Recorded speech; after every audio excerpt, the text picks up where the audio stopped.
지난주에는 지난주에는 우리가 이제 7강을 통해서 무엇을 우리가 말씀을 나눴죠? 우리가 사람들의 광야 훈련. 그렇죠. 네. 네, 광야 훈련을 통해서 하나님께서 그 광야 과정마다 하나님의 이유와 목적이 있다고 했지 않습니까? 그래서 그 하나님께서 광야 훈련을 통해서 여호와의 강한 군대로 훈련시켜서 세우셔서 이제 하나님의 목적하는 곳으로 이끄시려고 하는 하나님의 그 놀라운 주님의 계획을 우리가 경험해 봤습니다. 오늘은 이제 8강을 통하여 이제 그렇게 훈련한 이스라엘 백성들을 언약 관계로 이끄시는 하나님의 계획을 우리가 오늘 나누게 됩니다. 그래서 오늘 8강의 제목이 언약 관계로 만나는 하나님, 이런 제목입니다. 그래서 광야의 목적은, 궁극적인 목적은 가나안이지만은 그러나 1차적으로 하나님께서 인도하시는 목적지는 시내산입니다. 왜냐하면 시내산에서 하나님의 우리와 언약 관계를 세우시기 위해서 그런 것입니다. 그래서 이제 시내산을 통해서 하나님의 새로운 가치관, 또 새롭게 이제 하나님의 스피릿을 통해서 이스라엘 백성들이 나아갈 방향을 제시하는 것입니다. 그래서 이제 오늘 한번 이제 이 8강을 통해서 함께 우리가 은혜를 나누고자 합니다. 여러분 성경 출애굽기 19장을 한번 다 열어놓고 우리가 한번 말씀을 우리가 나누도록 그렇게 하겠습니다. 그래서 이제 19장에서 24장까지가 이제 우리가 시내산에서 하나님이 언약을 세우시는 이 말씀을 나누는데, 시내산을 이끄시는 하나님의 말씀이 오늘 본장에서 다 나오는 것입니다. 그래서 하나님의 의도, 하나님의 철학, 하나님의 스피릿이 무엇인지를 아는 일이 중요하다. 그래서 시내산은 하나님의 자기 계시, 하나님의 갈망을 보여주는 곳이라고 이렇게 말씀하고 있습니다. 즉 하나님의 철학, 하나님의 정신, 하나님의 스피릿으로 사는 것이 시내산 언약의 내용이라는 거예요. 이것이 굉장히 중요합니다. 그래서 하나님의 생각으로 우리를 바꾸기 위해서 하나님이 먼저 하신 일이 무엇인가 하는 것을 우리가 살펴볼 필요가 있습니다. 하나님이 먼저 하신 일은 바로 하나님의 언약을 세우는 일이에요. 그래서 이스라엘 백성들과 하나님이 이제 언약을 세우는 것입니다. 그렇다면 언약의 제시자는 누구냐 하는 거예요. 누굴까요? 언약의 제시자가? 여호와 그렇죠. 하나님. 그렇죠. 네. 맞습니다. 여호와 하나님이십니다. 그래서 하나님은 애굽 사람들에게 어떻게 행하였는가 하는 것을 우리가 출애굽기 12장 12절의 말씀을 통해서 한번 보도록 하겠습니다. 한번 본문을 읽어주시겠습니까? 12장 12절. 네, 제가 읽겠습니다. 내가 그 밤에 애굽 땅에 두루다니며 사람이나 짐승을 막론하고 애굽 땅에 있는 모든 처음 난 것을 다 치고 애굽의 모든 신을 내가 심판하리라. 나는 여호와라. 네. 어떻게 했다고? 하나님의 애굽 사람들에게 행한 일은 바로 애굽에 있는 모든 가축이나 장자를, 사람이나 장자를 다 치는 거예요. 그래서 그것뿐만이 아니라 애굽의 그 10가지 재앙을 통해서 애굽의 신을 심판하셨다는 거예요. 10가지 재앙에 나타나는 그 모든 것은 애굽의 신을 상징합니다. 그래서 그 애굽의 신까지 하나님께서 심판하셨다 하는 것을 우리가 말씀하고 있는 것입니다. 그래서 민수기 33장 4절에는 이렇게 말씀하고 있습니다. 그들의 신에게도 벌을 주셨더라. 이렇게 말씀하고 있는 거예요. 그래서 그 10가지 재앙에 나타나는 그 모든 것을 그들이 우상으로 섬겼기 때문에 그들의 신이라는 거예요. 그래서 그들의 신을 하나님께서 벌하였다. 이런 의미가 되겠습니다. 그리고 이제 3번 독수리의 날개로 구원하셨다는 말은 무엇을 의미합니까? 이렇게 말씀하고 있는데 19장 4절을 한번 읽어보십시오. 내가 애굽 사람에게 어떻게 행하였은가? 내가 어떻게 독수리 날개로 너희를 업어 내게로 인도하였음을 너희가 보았느니라. 네, 독수리 날개로 너희를 업어 내게로 인도하였음을 너희가 보았느니라. 이렇게 말씀하셨다는 거예요. 그럼 이 독수리 날개가 무엇을 의미할까요? 거칠은 광야. 거칠은 광야. 또 독수리 하면 뭐가 상징될까요? 네, 근데 독수리 하면 뭐가 상징적으로 생각이 될까요? 독수리. 빠르게, 아무도 갑자기 모르게. 신속하게, 네, 근데 네. 아주 강한 새. 강하게. 네, 새 중에서는 어떻게 보면 왕이라고 우리가 할 수 있을 정도 독수리는 굉장히 강한 새로 우리가 인식을 하지 않습니까?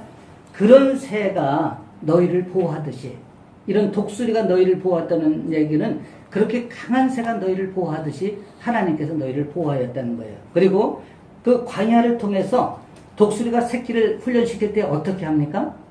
이렇게 독수리가 새끼를 이렇게 발톱으로 갖고 올라가서 공중에서 떨어뜨리지 않습니까? 그리고 떨어질 만하면 다시 채서 올라가서 떨어뜨리잖아요. 그러니까 이렇게 광야의 훈련을 하나님께서 독수리가 새끼를 훈련시키듯이 시켰다 하는 것을 우리가 의미하는 거예요. 그래서 바로 5대 광야는 이런 훈련 과정이다. 그래서 그 결과는 뭡니까? 여호와의 강한 군대로 거듭나게 하는 거예요. 그렇죠? 예. 그래서 우리가 독수리가 어떻게 새끼를 훈련시켰는가를 생각하면 하나님께서 이스라엘 백성들을 훈련시키는 과정을 우리가 상기해 볼 필요가 있다 하는 그런 의미가 되겠습니다. 그리고 이제 신명기 32장 9절에는 이렇게 말씀을 하고 있습니다. 여호와의 분깃은 자기 백성이라. 야곱은 그가 택하신 기업이다. 이런 말씀이 있어요. 다시 말씀드리면 여호와의 분깃이 자기 백성이 되는 거예요. 그리고 야곱은 그가 택한 기업이라는 거예요. 그러니까 야곱이 바로 이스라엘 백성들이잖아요. 그 이스라엘 백성들은 하나님이 택한 기업이 되는 거예요. 그래서 이스라엘 백성들은 하나님이 특별히 선택한 민족입니다. 그래서 지금도 이스라엘 백성들은 이에 대한 자부심이 굉장히 강한 거예요. 다시 말씀드리면 선민의식, 이것이 강한 것이죠. 다시 말씀드리면 하나님께서는 이렇게 이스라엘 백성들을 자기의 기업으로 삼으셨다, 이런 뜻이 되겠습니다. 그리고 황무지에서 짐승이 부르짖는 광야에서 만나시고 보호하시고 자기의 눈동자같이 지키셨다, 그렇게 말씀을 하시는 거예요.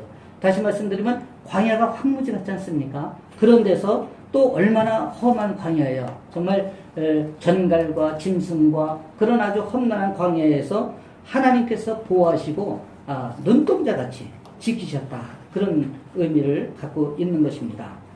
그래서 이렇게 강하게 훈련시킨 하나님의 목적은 뭐냐면 이스라엘 백성들이 가나안 영성을 회복하길 원하시는 거예요.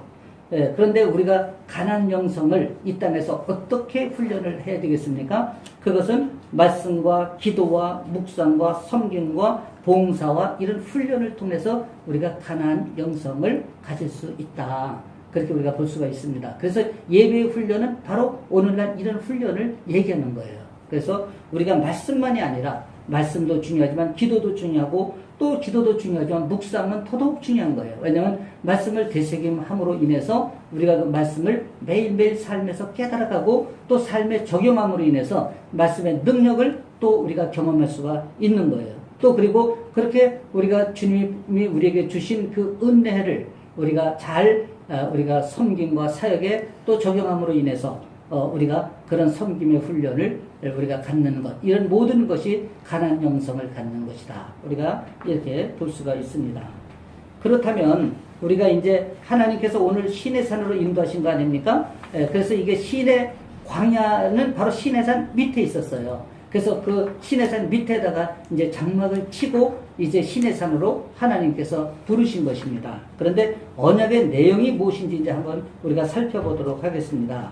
근데 출애굽기 19장에서 이제 언약의 조건들이 나와요. 그 19장 5절을 한번 읽어주세요. 세계가 다 내게 속하였나니 너희가 내 말을 잘 듣고 내 언약을 지키면 네. 너희는 모든 민족 중에서 내 소유가 되겠고. 네, 언약의 조건은 무엇입니까? 너희가 내 말을 듣고 내 언약을 지키면, 하나님이 이제 이렇게 조건부로 저희들을 이제 부르셔요. 그래서 내 말을 듣고 내 언약을 지키려는 거예요. 이것이 굉장히 중요한 것이에요. 그래서 지키면 이제 그 다음에 언약을 통해서 약속하신 것은 너희를 모든 민족 중에서 내 소유가 되게 하겠다. 이것이 이제 하나님께서 우리에게 부여해 주신 약속, 우리가 그렇게 볼 수 있습니다. 그런데 오늘 언약의 조건의 첫 말씀을 보면 세계가 다 나에게 속했다는 거예요. 예, 다 하나님의 백성이라는 거예요. 근데 그렇지만 너희가 내 말을 듣고 내 언약을 지키면 바로 나의 백성으로, 소유로 삼아 주시겠다 하는 것이 하나님의 언약의 조건이고 또 약속인 것입니다. 또 하나님은 이스라엘을 세워서 어떤 일을 행하시기를 원하셨습니까? 한번 19장 6절을 한번 읽어주세요. 너희가 내게 대하여 제사장 나라가 되며 거룩한 백성이 되리라. 너는 네. 이 말을 이스라엘 자손에게 전할지니라. 네. 어떤 일을 행하시기를 원하신 거죠? 하나님께서는 이스라엘 백성들에게 원하시는 바가 뭐죠? 바로 제사장 나라, 또 거룩한 백성. 이게 하나님이 이스라엘 백성들의 궁극적으로 원하시는 목적인 거예요. 예, 바로 거룩한 백성이 되길 원하시는 것이죠. 그렇게 함으로 인해서 이제 거룩한 백성으로서 이제 하나님의 말씀을 열방에 전하는 그 사명을 이스라엘 백성들이 감당하길 원하셨던 거예요. 정리된 말씀을 우리가 한번 보도록 하겠습니다. 하나님은 상호 교통하는 관계인 인격적인 교제로 우리를 끄집어 올리십니다. 이제는 일방적이 아니라 하나님이 상호 교통하는 관계, 다시 말씀드리면 우리가 일방적인 관계라는 것은 상하 관계 아닙니까? 주인과 종의 관계 아닙니까? 근데 상하 관계가 아니라 이제는 인격적인 관계라는 서로 평등한 인격적인 객체로서의 대우를 해준다는 거예요. 그러니까 굉장히 중요한 것이죠. 우리를 하나님께서 그렇게 인격적인 대상으로 보시는 것입니다. 그리고 우리가 아직 연약할 때, 우리가 아직 감당할 힘이 없을 때는 무조건적인 언약으로 오셔서 은혜를 세우셨지 않습니까? 그렇죠? 그래서 6월절 경험을 통해서 이스라엘 백성들을 우리의 아무 공로가 없으나 구원을 해주신 거예요. 이것이 하나님이 칭의라고 말씀한 거 아닙니까? 그리고 일방적인 사람, 하나님의 아가페적인 사람이에요. 예수 그리스도 그런 아가페적인 사람으로 우리를 위해서 십자가를 지신 것입니다. 그러나 우리가 일어나 응답할 수 있는 능력이 있을 때는 이제 말씀의 훈련을 통해서 그런 능력을 소유했지 않습니까? 이스라엘 백성들이 광야 훈련을 통해서 이제 그런 성화 과정을 통해서 이스라엘 백성들이 칭의가 아니라 이제 칭의 이후의 성화를 통해서 이젠 그 인격적인 단계로 나아갈 수가 있었다는 얘기예요.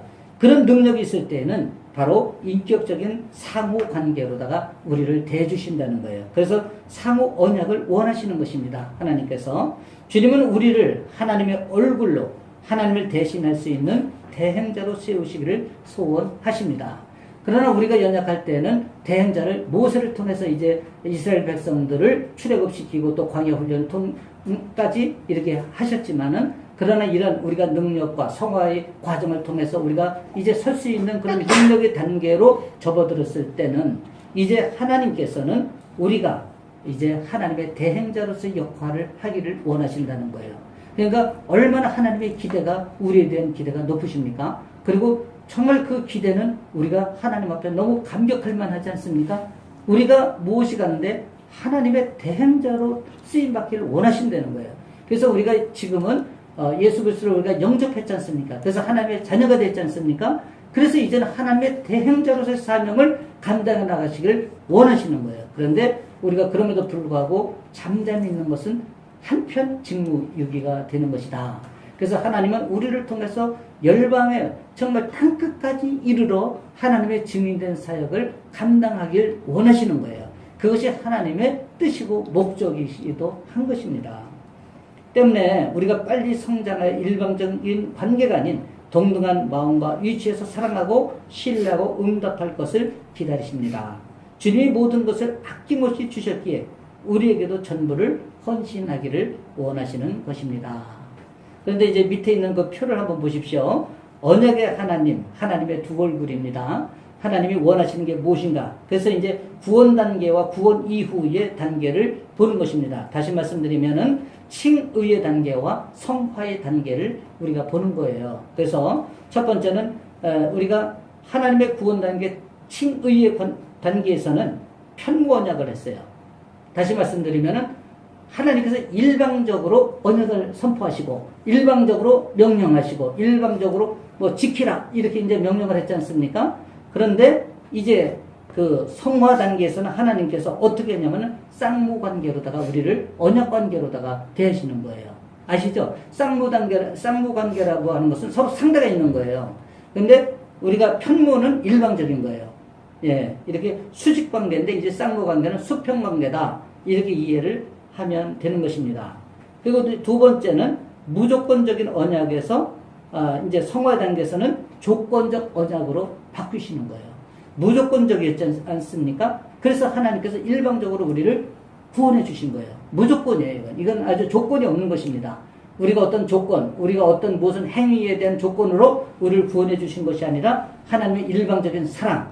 그런데 이제는 성화된 다음에는 조건적으로 바뀌는 거예요. 그래서 너희는 그 나라와 의를 구하라. 그리하면 이런데 항상 이 말씀을 읽다 보면 그리하면 이런 조건적인 접속사가 많이 붙어요. 이건 뭐냐면 하나님께서 우리를 이제는 상호 쌍관계로다가 이제 대시기 때문에 그런 것이다.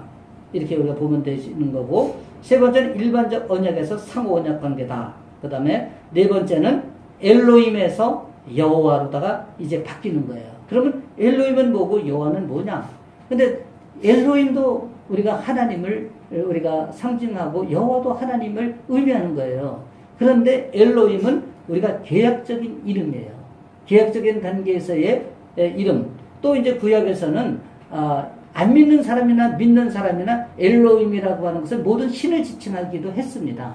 근데 이제 여호와 하나님이라고 하는 것은 이제 하나님의 자기 정체성을 드러나면서 아주 강하게 자기를 여호와 하나님으로 이제 이렇게 명명을 하셨어요. 그래서 이게 조금 의미가 다르다 이렇게 보시면 되겠습니다. 어떻게 보면 여호와 하나님은 분명한 자기 표현이잖아요. 그렇죠? 예, 그렇게 이해를 하시면 되는 것입니다. 또 다섯 번째는 사랑의 하나님에서 진리의 하나님으로 이제 이렇게 바뀌시는 거예요. 우리가 구원 단계에서는 일방적인 하나님의 사랑이었지 않습니까? 그래서 이제 사랑의 하나님이었어요. 그런데 이제 성화된 이후에는 진리의 하나님 이렇게 우리가 바뀌는 것입니다. 그리고 여섯 번째는 은혜의 하나님에서 공의의 하나님. 그래서 하나님은 진리의 하나님이기도 하시지만 공의의 하나님이시기도 하신 거예요. 그래서 이렇게 우리가 바뀐다는 것이죠. 근데 일방적일 때는 하나님이 우리에게 무한적인 사랑을 쏟아부었지만은 이제는 하나님의 공의로 우리를 판단도 하신다는 거예요. 그렇죠? 우리가 하나님의 공의에 잘 따라서 그러한 삶을 살아가고 있는가 하는 것을 하나님이 이제는 보시기 시작한다는 거예요. 그러니까 일방적인 사랑하고는 다른 것이죠. 그래서 이제는 우리가 맨날 아이가 젖 먹을 때처럼 일방적인 하나님을 구하는 때는 지난 거예요, 우리가. 그래서 우리가 이제 성화 단계로 접어들면서 이제 이런 하나님의 진리와 공의를 깊이 깨닫고 그 진리와 공의의 하나님과 직면할 수가 있어야 되는 거예요. 예. 그리고 일곱 번째는 아가페의 하나님에서 에로스 하나님으로 이제 바뀌는 것입니다. 이 아가페 하나님이라고 하는 것이 바로 우리가 다 아는 무한적인 사랑 아닙니까? 그 예수 그리스도도 우리에게 그런 무한적인 사랑으로 아가페 사랑으로 십자가를 지셨어요. 그런데 이제는 에로스의 하나님. 그럼 에로스의 하나님이란 무엇이냐 하면은 이것은 우리가 이제 에로스라고 하는 건 일반적인 사회 통념에서는 우리가 이렇게 볼 수 있지 않습니까? 뭐 육체적인 사랑도 에로스적인 사랑이라고 이렇게 표현하잖아요. 그렇죠? 그런데 여기서의 에로스는 그런 의미보다는 주고받는 상호관계에서의 이제 사랑을 의미하는 것이고 상대적 사랑을 얘기하는 거예요. 그래서 일방적인 사랑이 아니라 서로 상호 호혜적인 사랑이다. 이렇게 우리가 이해를 하면 되겠습니다. 그래서 하나님은 이런 교통의 관계, 인적인 관계를 하나님께서 소망하실 뿐만 아니라 기뻐하시는 거예요. 그렇게 우리가 인격적으로 하나님과 교통할 때 하나님이 기쁨이 배가 되고 더 크신 거예요. 한번 생각해 보십시오. 여러분들 맨날 새벽에 가서 아이가 우는 아이 물론 우리 엄마가 젖을 줘요. 그렇죠? 우리가 자랄 때 아이가 울면 젖 먹고 싶구나 이렇게 생각하고 젖을 물리지만 맨날 젖 달라고 울면 좀 그것도 좀 짜증스럽지 않습니까? 좀 성숙해서 좀 그런 모습으로 이렇게 인격적인 관계에 교통을 하고 우리가 엄마의 마음을 알아서 아이가 이렇게 스스로 뭔가를 하려고 할 때 더 이쁘지 않습니까? 마찬가지로 하나님도 우리와 그러한 교통의 관계를 더 기뻐하신다. 이렇게 보시면 되겠습니다. 그 출애굽기 20장 6절에서는 이렇게 말씀하고 계셔요. 나를 사랑하고 내 계명을 지키는 자에게는 천대까지 은혜를 베푸시느니라. 그래서 하나님은 이렇게 성숙한 칭의에서 성화의 단계로 넘어가면은 하나님을 사랑하는 것이 하나님의 계명을 지키는 거라는 거예요. 그러니까 일방적인 사랑할 때는 좀 하나님의 계명을 못 지켜도 무조건적인 사랑으로 이렇게 부어주셨지만은 이제는 우리가 성화 단계로 가서는 이제 하나님께서는 이 계명을 지키는 자를 더 기뻐하시는 것이죠. 그래서 출애굽기 20장 4절에서 5절을 보면 뭐라고 말씀하시냐면 하나님은 질투하시는 하나님을 나타내셔요. 그러니까 우리가 죄와 짝짓고 또 하나님 기뻐하시지 않는 일을 우리가 즐겨하고 또 그런 길로 자꾸 나가려고 하면 하나님은 그때 질투하셔요. 하나님이 질투하시면 하나님의 해초리는 매섭은 것입니다. 그 해초리를 제가 매섭게 맞아가지고 5대 광야를 경험한 거잖아요. 그렇죠? 우리 오순태 성도님 몇 광야를 경험하셨어요? 우리 오순태 성도님도 5대 광야를 경험하신 거예요. 그렇죠? 수르광야에서 말의 쓴물을 경험했죠. 정말 쓴물 경험하셨지 않습니까? 또 신광야에서 어때요? 양식이 떨어지는 거 경험했죠. 그 다음에 르비딤에서 다시 목마른 갈증을 경험했죠. 그 다음에 아멜렉 사람들의 그 자기가 실패 이후에 사람들이 비난하고 공격하는 거 많이 경험하셨죠. 그 다음에 자기의 한계 신의 광야에 와서 자기의 능력의 한계를 경험하지 않습니까? 내 힘으로 할 수 없다는 것을 고백할 수밖에 없지 않습니까? 이런 경험을 우리가 하게 되는 거예요. 하나님의 진노를 사게 되면. 저도 이런 것을 다 경험을 했던 것입니다. 그래서 이제 다음 장에 시내산의 언약 체결로 우리가 한번 넘어가 보겠습니다. 자, 이제 성경책 출애굽기 19장을 다 한번 펴놓고 한번 보셔야 됩니다. 지금부터는. 자, 이제 시내산에서 하나님과고 이스라엘 백성들이 언약을 체결합니다. 이 언약 체결은 굉장히 이제 중요한 거예요. 왜냐하면 이 언약대로 이제 이스라엘 백성들을 살아라라고 하나님께서 지침서를 주는 것과 마찬가지이기 때문입니다. 그런데 이 시내산의 언약이라고 하는 것은 그 언약이 어떤 언약을 말씀하시는지 혹시 아십니까? 아시는 대로 한번 말씀해 보셔요. 이게 보면은 다 나오거든요. 24장까지 보면은 이게 다 나오는 것인데 뭘까? 일단 행위에 대해서 구별하라는 것 같고요. 네. 경건한 준비 같은 거 맞이할 때. 네. 네. 그런 거는 이제 다 포함이 돼 있는데 이제 우리가 그것을 좀 더 요약해서 말씀을 드리면은 시내산에서의 하나님과의 언약 관계에 있어서 첫 번째는 뭐냐면 십계명이에요. 그렇죠? 하나님께서 이제 십계명을 주셨지 않습니까? 두 돌비를 통해서. 그리고 또 이제 그 십계명은 가장 큰 언약이지만 그 다음에 이제 또 이렇게 우리 삶에서 지켜야 될 각종 규례와 이런 부분이 또 있습니다. 법규가 있는데 뭐가 있냐면 제단에 관한 법. 그러니까 제사법에 대해서도 나와 있고요. 또 종에 관한 법. 우리가 종을 부릴 때는 어떻게 부린다. 예를 들면 희년도 있고 뭐 이렇게 또 우리가 빚도 탕감해 주는 것도 있고 다 그런 거 있지 않습니까? 그런 것도 다 이렇게 나와 있고 또 폭행에 관한 법, 폭행 이런 상해가 있을 때는 어떻게 한다 이런 것도 있고 또 이 책임에 관한 법도 있고 배상에 관한 법도 있고 또 도덕에 관한 법도 있고 공평에 관한 법도 있어요. 또 안식년과 안식일에 대한 법도 있고 또 세 가지 절기에 관한 법도 있습니다. 세 가지 절기가 뭡니까? 무교절과 맥추절과 수장절 이런 거에 대한 또 법이 있고 그 다음에 명령과 약속에 대한 법도 있습니다. 이렇게 세부적으로 이런 것이 다 포함돼서 시내산의 언약이에요. 이것이 그래서 시내산의 언약을 이제 체결하는데 이것을 이제 체결하는데 백성들이 준비해야 될 것이 있습니다. 백성들이 준비할 것이 뭐가 있느냐면 10절을 한번 읽어주세요. 여호와께서 모세에게 이르시되 너는 백성에게로 가서 오늘과 내일 그들을 성결하게 하며 그들에게 옷을 빨게 하고. 네. 뭘 하라고요? 백성들이 준비해야 될 건 뭐죠? 성결하게.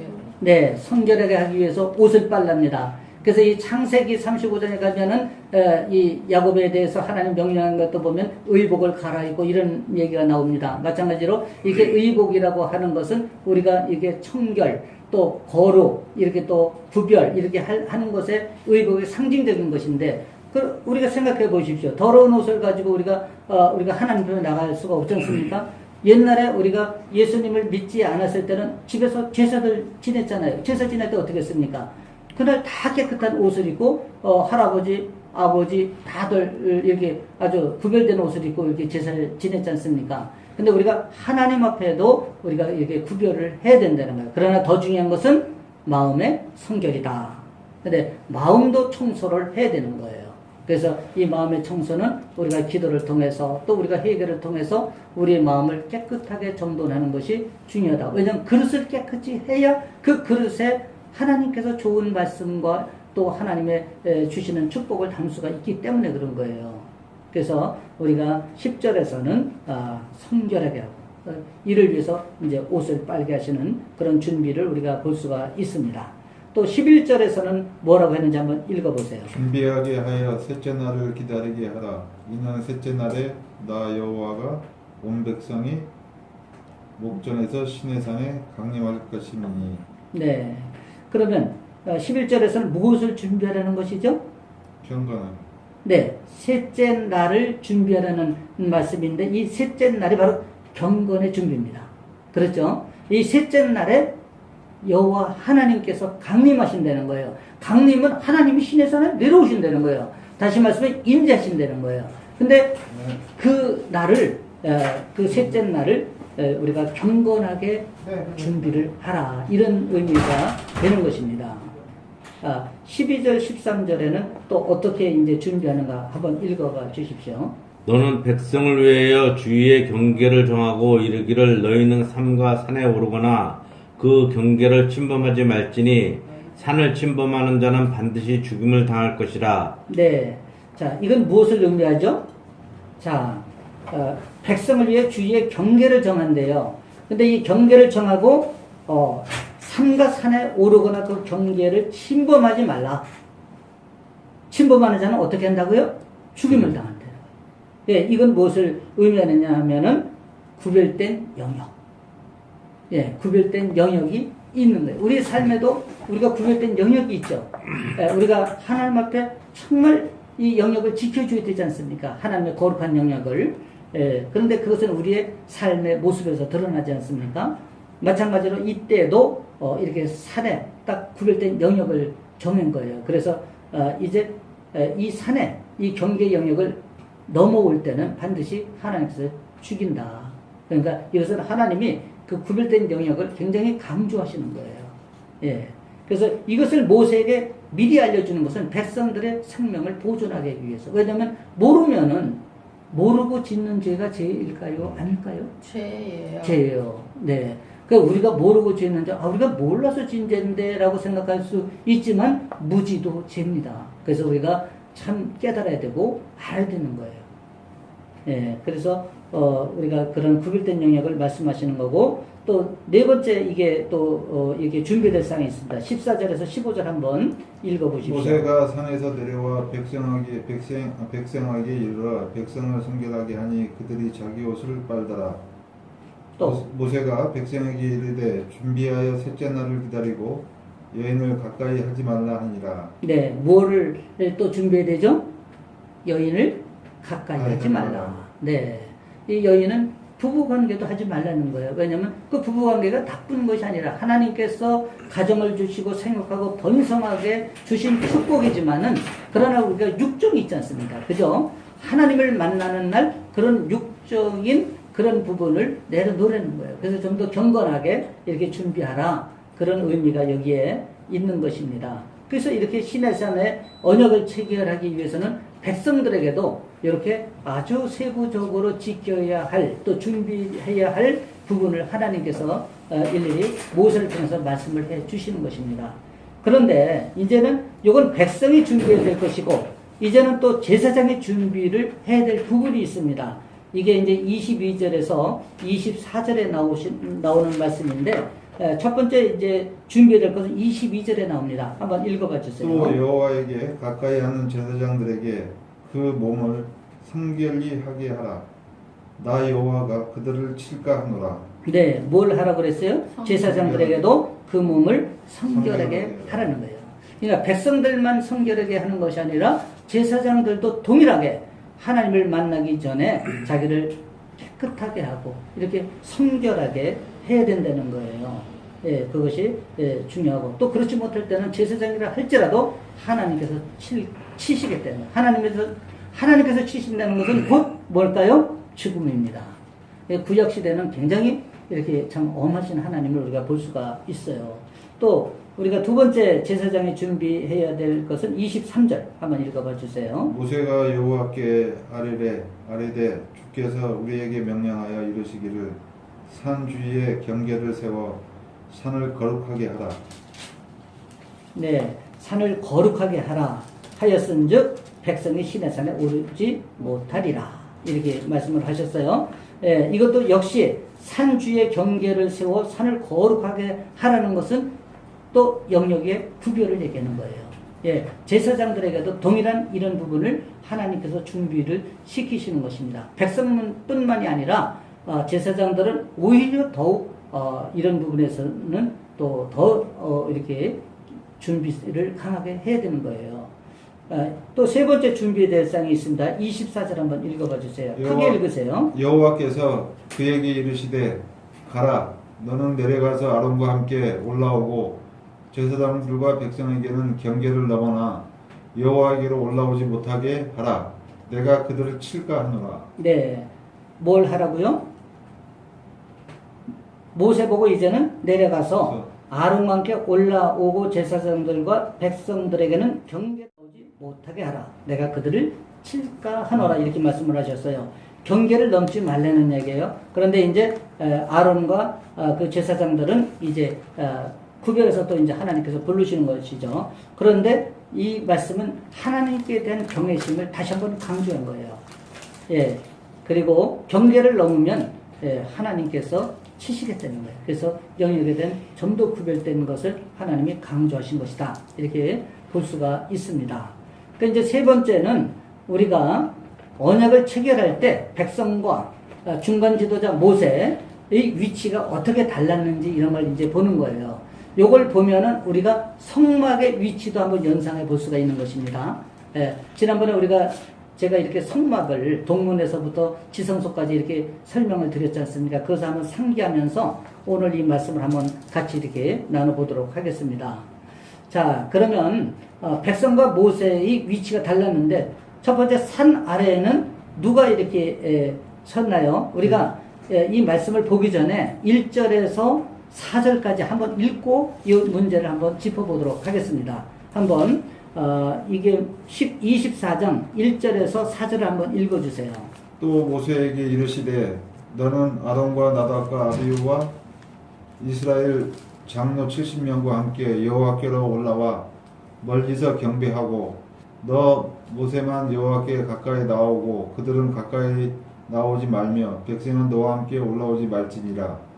모세가 와서 여호와의 모든 말씀과 그의 모든 율례를 백성에게 전하매 그들이 한 소리로 응답하여 이르되 여호와께서 말씀하신 모든 것을 우리가 준행하리이다. 모세가 여호와의 모든 말씀을 기록하고 이른 아침에 일어나 산 아래에 제단을 쌓고 이스라엘 12지파대로 12기둥을 세우고. 네, 거기까지. 자, 보십시오. 그러면은 우리가 산 아래는 누가 이렇게 위치하죠? 백성. 그렇죠. 예. 산 아래에는 이렇게 말씀하십니다. 또 모세에게 이르되 너는 아론과 나답과 아비후와 이스라엘 장로 70명과 함께 여호와께로 올라와 멀리서 경배하고 너 모세만 여호와께로 가까이 나오고 그들은 가까이 나오지 말며 백성은 너희와 함께 올라오지 말지니라. 그러니까 백성과 함께 올라오지 말라는 거예요. 백성은 바로 산 아래에 머무르는 것입니다. 그러면 산 아래가 우리가 성막의 어디에 해당될까요? 성전 뜰. 그렇죠. 네. 성전뜰. 이게 원래 성전뜰은 우리가 물두멍까지가 성전뜰인데 동문으로 들어가서 번제단이 있죠? 번제단 다음에 물두멍이 있죠? 그렇죠? 네. 그 물두멍까지가 성전뜰인데 이 백성은 번제단까지를 우리가 의미한다고 보면 돼요. 왜냐하면 물두멍부터는 제사장들이 가는 위치입니다. 자, 그러면 산 중턱에는 우리가 누가 위치하고 있죠? 산 중턱. 장로 70인 아론, 나답과 아비후. 네, 맞습니다. 이게 이제 바로 여기서는 이제 중간 지도자들이에요. 바로 장로들, 70인의 장로들. 그리고 아론은 제사장이죠. 대제사장이고, 그다음에 나답과 아비후는 아론의 누구예요? 아들. 네, 그래서 제사장이에요. 그래서 요 제사장들과 장로들만 요 산 중턱에. 이거는 우리가 성막에 어디에 해당될까요? 성소. 그렇죠. 네, 성소에 해당되는 것입니다. 그런데 여기에서 우리가 아닥과 나비후가 이렇게 참 이런 하나님의 임재 경험을 했는데도 불구하고 이렇게 하나님의 명령을 지키지 않아서 나중에는 최후를 맞이해요. 향로의 불을 자기 마음대로 아무 불이나 갖다가 이렇게 갖고 가서 하나님의 진노를 샀습니다. 그래서 우리가 정말 말씀을 알아도 제대로 하는 것이 굉장히 중요하고 이렇게 절제 훈련을 제대로 받지 못하면 엉뚱한 행동을 한다는 거예요. 그래서 우리가 자녀들에게 말씀을 가르칠 때도 정말 어려서부터 잘 준엄하게 이렇게 말씀을 가르치면 이 아이가 정말 거룩한 삶을 살아갈 수가 있는 거예요. 또 산 정상에는 누가 위치했을까요? 모세. 예, 모세만 위치했을까요? 또 모세가 아니 모세가 누구를 데려갔죠? 모세가 항상 자기가 갈 때 이렇게 수종 드는 사람을 데려갔는데 여호수아입니다. 예, 그래서 물론 이제 여기에 주제는 모세죠. 그런데 여호수아가 수행을 했다 하는 것까지는 알고 계십시오. 예. 여기는 우리가 성막이 어디에 해당될까요? 여기가 산 정상이에요. 지성소. 네, 맞습니다. 야, 이제 아주 다 아시네. 예, 여기는 바로 지성소입니다. 그래서 여호와의 영광이 임하는 곳이에요. 바로 시온자가 있는 곳입니다. 예, 우리가 그렇게 이해를 하시면 되겠습니다. 네 번째는 언약식의 준비와 진행을 어떻게 했느냐 하는 것입니다. 24절, 4절에서 이제 8절까지를 한번 보시면 되겠습니다. 그러면 언약식의 준비를 어떻게 했어요? 산 아래에서는 어떻게 했어요? 단을 쌓고. 네, 또 12기둥을 세우고. 네, 맞습니다. 그 12기둥은 뭘 상징하죠? 12지파. 네, 와, 이 예습을 철저히 했습니다. 네, 이거 박수 쳐줘요. 네, 이 제단을 쌓고 12기둥을 세운 것입니다. 그리고 이제 두 번째는 제사를 이제 드리는데 제사는 어떻게 했어요? 우리가 5절을 한번 읽어봐 보세요. 이스라엘 자손이 청년들을 보내어 여호와께 소로 번제와 화목제를 드리게 하고. 네, 뭐를 어떻게 했다고요? 번제와 화목제. 네, 번제와 화목제를 드렸어요. 제사를 드렸는데 그런데 누가 드리게 했어요? 청년들. 네, 왜 청년들로 드리게 했을까? 이제 이런 것들의 영적 의미를 알아야 됩니다. 그래야 우리가 자녀들을 잘 양육할 수가 있어요. 이 청년들은 바로 우리가 다음 세대지 않습니까? 그 다음 세대를 가리키고 교육시키는 그런 의미로 청년들이 이제 이렇게 번제와 화목제를 드리게 했던 것을 우리가 알 수가 있는 것입니다. 언약서의 낭독을 한번 이제 보겠습니다. 언약서의 낭독은 어떻게 했죠? 이게 7절 말씀을 한번 읽어보세요. 언약서를 가져다가 백성에게 낭독하여 듣게 하니 그들이 이르되 여호와의 모든 말씀을 우리가 준행하리이다. 네, 바로 언약서를 낭독했고 우리가 백성들이 모든 말씀을 준행하겠다 이렇게 응답하신 것입니다. 네, 이게 언약서의 내용이고요. 네 번째는 피 뿌림에 대해서 이제 우리가 보겠습니다. 피를 어떻게 뿌렸죠? 절반은 단에 뿌리고. 네. 절반은 백성에. 네, 맞습니다. 네, 요 8절을 한번 읽어보세요. 모세가 그 피를 가지고 백성에게 뿌리며 이르되 이는 여호와께서 이 모든 말씀에 대하여 너희와 세우신 언약의 피니라. 네, 그래서 피를 절반에는 제단에 뿌리고 절반에는 백성에 뿌렸어요. 왜냐하면 이렇게 해서 상호 언약 관계가 성립되는 것입니다. 그래서 이 피는 언약의 상징이에요. 그래서 우리가 이 피에 이런 스피릿을 우리가 알아야 됩니다.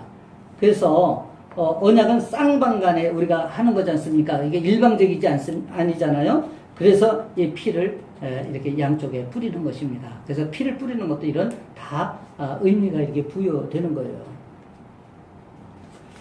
자, 그리고 이제 다음 장 우리가 보겠습니다. 자, 계약 체결에서의 피는 계약 위반 시 죽음에 의한 처벌을 받겠다는 상호간의 약속이라는 거예요. 계약을 체결한 피의 이런 의미가. 그래서 꼭 지키겠다. 아니면은 정말 죽음이라는 이런 의미를 갖고 있는 것입니다. 근데 이 피의 절반은 하나님의 임재를 상징하는 단에 뿌리고 나머지 절반은 백성들에게 뿌려 쌍방이 계약 당사자가 되면서 상호 책임과 의무를 지킬 것을 약속하는 것이다. 그렇죠? 그래서 이것은 장차 인간의 모든 죄가 예수 그리스도의 피를 통해 깨끗해짐을 상징하는 뚜렷한 예표론적인 행위다. 예표론적인 행위라는 거예요. 그래서 예수 그리스도는 본인도 바로 이런 희생 제물이 된 거예요. 그렇죠? 그래서 예수 그리스도의 피가 아니고는 우리가 구원을 받을 수가 없는 거예요. 그리고 예수 그리스도는 이런 중보자로서 자기 자신을 이런 번제물, 화목제물로 드린 것이다. 우리가 그렇게 이해를 하면 되겠습니다. 그래서 장차 예수 그리스도께서 자신을 십자가상에서 희생시킴으로써 세우실 영원하고 온전한 언약의 피를 상징합니다. 이해가 되시죠? 정말 영원한 그런 십자가의 희생으로 지키실 영원하고 온전한 언약의 피다. 이런 것이에요. 우리가 믿을 때 구원이 임하는 이유는 그 피가 제단에만이 아닌 백성에게 뿌려졌다는 것처럼 우리에게 뿌려지고 적용되어질 때 비로소 언약의 내용이 쌍방간에 적용되고 이루어지기 때문입니다. 그래서 이 피는 오늘날도 유효한 거예요. 그래서 제가 이렇게 강의할 때마다 말씀드리는 것이 예수 그리스도의 피를 매일 먹고 바르고 뿌리라 이렇게 말씀을 드리는 것은 이런 피의 상징성이 있기 때문에 그런 거예요. 그래서 그 예수 그리스도의 피가 뭡니까? 오늘 이 말씀이 바로 예수 그리스도의 피예요. 그래서 이 피를 우리가 매일 먹고 마시고 우리 몸에 뿌려야 돼요. 그랬을 때 우리가 정결하게 되고 성결하게 구별된 삶을 살아갈 수 있는 것이라는 거예요. 우리의 자의적인 노력으로는 한계가 있다는 거예요. 그렇죠? 그리고 우리는 생각 속에 우리 자유의지가 틈만 나면 죄를 짓게 하지 않습니까? 누군가를 미워하고 누군가를 정죄하고 그렇죠? 또 다른 생각을 갖게 하고 이런 것을 볼 때 우리는 예수 그리스도의 그 피에 의지하지 않고는 우리가 정말 정결할 수도 없고 우리가 구원에 이를 수도 없다 하는 것을 우리가 실감하게 되는 것입니다. 그래서 오늘도 예수 그리스도의 피를 우리가 매일 먹어야 되고 또 우리가 우리 몸에 바르기도 해야 되고 뿌려야 돼요. 그래야 우리 몸에 정말 세상에 있는 모기나 또 이런 해충이 우리의 몸을 해치지 않는 것입니다. 예수 그리스도만이 우리의 보호막이 될 수가 있는 것이에요. 그렇죠? 그래서 우리가 예수 그리스도를 우리 안에 모셔야 된다. 그래서 그분을 매일 내 삶의 주인으로 섬기고 그분에게 나의 주권을 철저히 이양했을 때 우리가 그분의 삶으로 오늘의 나의 삶을 살아낼 수가 있다. 그렇죠? 예, 그것이 예수 그리스도를 믿는 우리가 당연히 가야 할 길이고 제자의 길이고 사명자의 길이다. 우리가 이렇게 그 의미를 부여할 수가 있는 것입니다. 이런 의미에서 본다면 첫 언약의 중보자와 희생물은 누구였어요? 모세와 또 짐승이었지 않습니까? 그렇죠? 아까 금방 말씀드렸지만 그러나 새 언약 누가복음에서 나오는 이 새 언약은 예수 그리스도 자신이 중보자인 동시에 희생 제물이 되신 것입니다. 그렇죠? 예. 그래서 이 피는 대속의 피, 구원의 피, 하나님과 만남을 맺어주는 화목의 피다 하는 것을 우리가 알 수가 있는 것입니다. 그래서 피 없이 죄 사함이 없고 그리스도의 피 없이 하나님께로 나아갈 수가 없다. 오직 only Jesus다. 그래서 성막의 동문은 only Jesus를 의미한다. 우리가 그렇게 말씀을 드릴 수가 있는 것입니다. 적용 질문 한번 보겠습니다. 하나님께 드린 나의 약속은 무엇입니까? 우리가 이렇게 말씀을 우리가 대면했으면 또 그 말씀을 우리가 받아들였으면 우리가 하나님께 나의 약속이 있어야 되지 않겠습니까? 예, 그래서 우리 자신이 한번 나를 돌아보면서 나는 철저히 예배의 삶을 살겠다든가 그럼 예배 삶을 살겠다면 흠없는 제사를 우리가 드려야 되지 않습니까? 그럼 흠없는 제사를 드리기 위해서 나는 어떻게 시간을 관리하고 어떻게 우리가 예배를 드려야 되겠는가 하는 것도 우리가 하나님과 약속을 할 필요가 있다는 거예요. 그렇지 않으면 자기 편리대로 예배를 드릴 수 있어요. 제가 지난번에도 말씀드렸듯이 주일을 거룩하게 지켜야 되고 구별하게 지켜야 되는데 주일을 자기의 세상 삶과 결부시켜서 세상 삶의 우선권을 가져서 마음대로 재단하고 자기가 편리적으로 이렇게 안식일을 지키려고 하는 이런 우리의 지성이 우리 안에 있다는 거예요. 그것은 우리가 초태생 신앙을 지키질 못하는 것이고 초태생 신앙의 의미조차도 알지 못하기 때문에 그런 행위를 하는 것이다. 그렇잖아요. 초태생 신앙이 무엇입니까? 하나님 중심, 하나님 으뜸, 하나님 제일주의라고 했잖아요. 그러면 우리의 모든 삶에 하나님이 우선이어야 되잖아요. 그런데도 불구하고 심지어는 내가 캠핑카 샀기 때문에 내가 가족과 함께 연휴 껴서 주일날을 그냥 놀러 가서 가족과 함께 맛있게 먹고 이것이 마치 자기로서는 뭐 괜찮다, 별 문제 없다라고 이렇게 착각을 하는 거예요. 근데 이거는 엄연히 하나님 앞에 우리는 죄를 짓는 것입니다. 왜? 우리가 안식일을 거룩히 지키지 못했잖아요. 초태생 신앙을 드리지 못했잖아요. 흠 있는 제사를 드리는 것이기 때문에 우리가 그렇다. 그렇게 말씀을 드리는 거예요. 또 경조사도 비근한 하나의 예지만은 그 경조사도 함부로 우리가 이렇게 마음대로 예배도 드리는 동 마는 동 하면서 경조사가 우선인 그런 삶을 살아가는. 그런데 그럼에도 불구하고 하나님을 1순위에 두지 않고 2순위나 3순위에 두셨을 때 하나님은 질투하신다. 여러분 이거는 우리가 잘 우리가 가슴에 새길 필요가 있다는 거예요. 그래서 우리가 하나님하고 그런 부분에서도 약속이 필요하다는 거예요. 그랬을 때 내가 삶을 그렇게 절제된 삶을 살아갈 수가 있고 안식일을 지킬 수가 있는 것이라는 거예요. 또 두 번째는 제사장으로 쓰임받기 위해 언약을 잘 지키고 있다고 생각합니까? 우리는 다 제사장이에요. 그렇죠? 왕 같은 제사장입니다. 근데 제사장도 보통 제사장이 아니에요. 왕 같은 제사장이에요. 근데 왕 같은 제사장으로서 우리가 쓰임을 받기 위해서 우리가 언약을 지키고 있다고 생각하느냐 하는 것입니다. 오늘 이 언약에 대해서 시내산의 언약을 보면 어떻게 백성들이 준비를 어떻게 했고 제사장은 어떻게 준비했고 또 이런 언약의 준비의 진행을 이렇게 위치적으로까지 이렇게 설명을 했지 않습니까?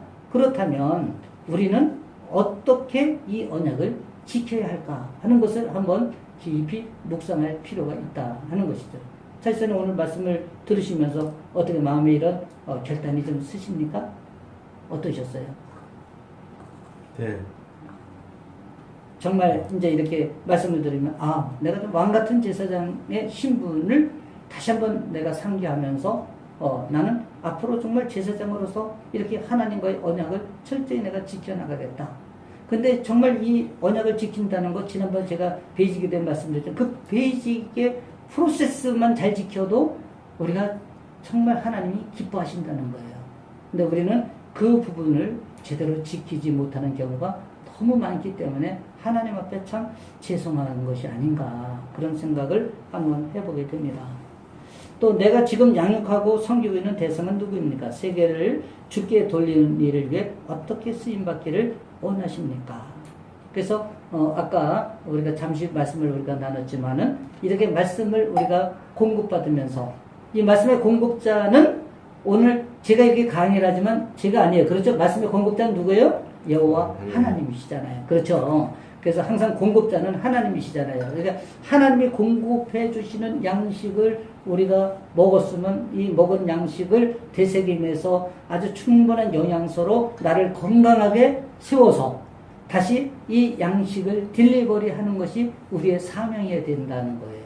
그래서 가깝게는 우리 가족, 또 우리 이웃, 또 우리 다락방의 지체들, 또 연약한 지체들을 세워나가는 것. 우리가 교회 공동체에 2,000명이 있다고 해서 2,000명이 다 건강한 공동체 지체는 아니잖아요. 거기도 보면 연약한 지체가 있고 믿음도 그 다 연륜에 따라서 또 받은 은혜에 따라서 각양 각색이 아닙니까? 그것을 우리가 연약한 부분을 우리가 세워주고 우리가 멘토링을 해주면서 같이 이렇게 세워져 나가는 것이 굉장히 중요한 것이라는 것이죠. 그러니까 우리가 공급을 받았으면 그러한 우리의 사명도 감당해 나갈 수가 있어야 된다. 그런 것입니다. 그렇죠? 네. 네. 이렇게 오늘은 굉장히 좀 짧은 편입니다. 이 언약관계 8강은. 이렇게 해서 8강을 오늘 마치도록 하겠습니다.